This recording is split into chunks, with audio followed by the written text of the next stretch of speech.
মাননীয় বিদ্যুৎ, জ্বালানি ও খনিজ সম্পদ মন্ত্রী ইকবাল হাসান মাহমুদকে এ বিষয়ে একটি সংক্ষিপ্ত বিবৃতি প্রদানের জন্য আহ্বান জানাচ্ছি। মাননীয় স্পিকার, আপনাকে ধন্যবাদ। আমি মাননীয় সংসদ সদস্য মোহাম্মদ শওকতুল ইসলাম এর প্রশ্নের উত্তরে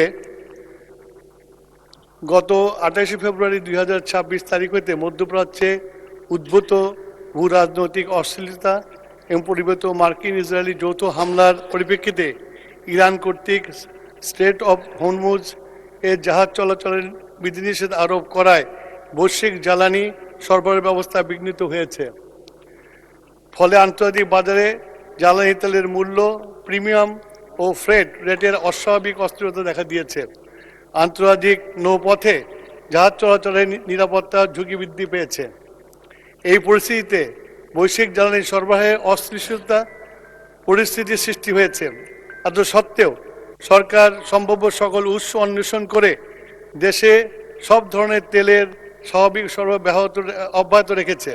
শুধু তাই নয়, বর্তমানে আমাদের জ্বালানি তেলের পর্যাপ্ত মজুদ রয়েছে। উল্লেখযোগ্য তেলের বর্তমান মজুদ ও আমদানি পরিস্থিতি নিম্নে দেওয়া হলো। ডিজেল মজুদ 1,64,644 মেট্রিক টন এবং 1,38,000 মেট্রিক টন 30 এপ্রিলের মধ্যে আসবে। অকটেন 10,500 টন, 71,443 টন এপ্রিলের মধ্যে জাহাজ আসবে। পেট্রোল 16,000 টন, 36,000 টন আপনার এপ্রিলের মধ্যে আসবে। মধ্যবর্তী সংকটের ফলে বিশ্বের অন্যান্য অঞ্চলের মতো দক্ষিণ এশিয়ার প্রায় সব দেশেই জ্বালানি তেলের সংকট মোকাবেলা করতে হিমশিম খাচ্ছে। পাকিস্তান ইতিমধ্যে 50% পর্যন্ত তেলের মূল্য বৃদ্ধি করেছে। শ্রীলঙ্কার তীব্র জ্বালানি ঘাটতির পরিপ্রেক্ষিতে রেশনিং কর্মঘণ্টা কমিয়ে দিয়েছে।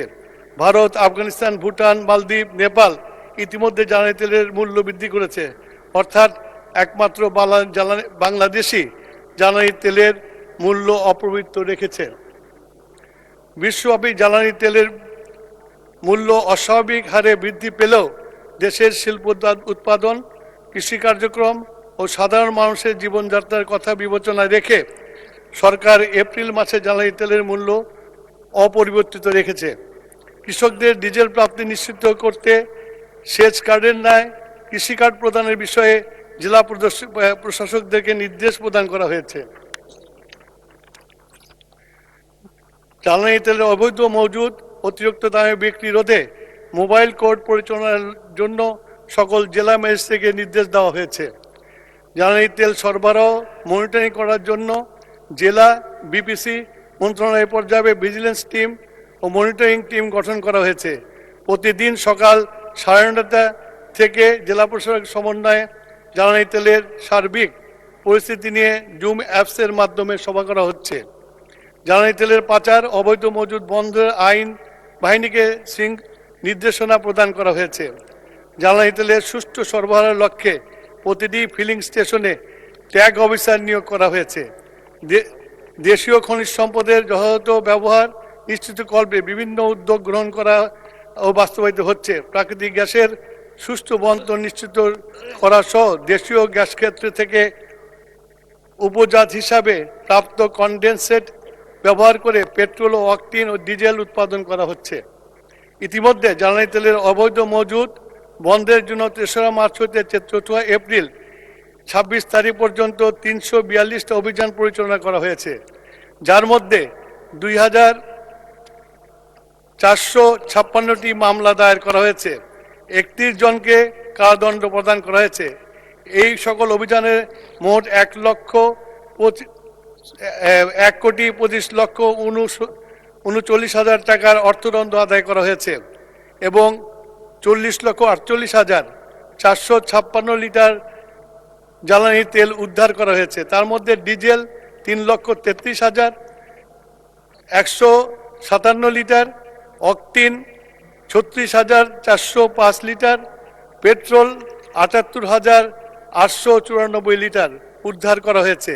জ্বালানি তেলের অবৈধ মজুদ বন্ধে মোবাইল কার্ডের অভিযান অব্যাহত থাকবে। মাননীয় স্পিকার, আপনাকে ধন্যবাদ। মাননীয় সদস্য জনাব শওকতুল ইসলাম, আপনি এ বিষয়ে একটি প্রশ্ন করতে পারেন।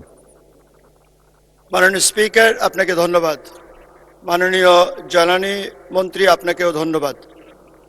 আমরা সবাই জানি মধ্যপ্রাচ্যে যুদ্ধের কারণে জ্বালানি তেলের দাম সারা বিশ্বে বৃদ্ধি পেয়েছে। যুক্তরাষ্ট্র, যুক্তরাজ্য সহ পৃথিবীর বহু দেশে জ্বালানি তেলের দাম বৃদ্ধি পেয়েছে। বাংলাদেশে এখনও জ্বালানির তেলের দাম বাড়ানো হয়নি। এই সম্পর্কে জ্বালানি তেল দাম বাড়ানো হবে কি না আমি মাননীয় মন্ত্রীর কাছে জানতে চাই। ধন্যবাদ মাননীয় স্পিকার।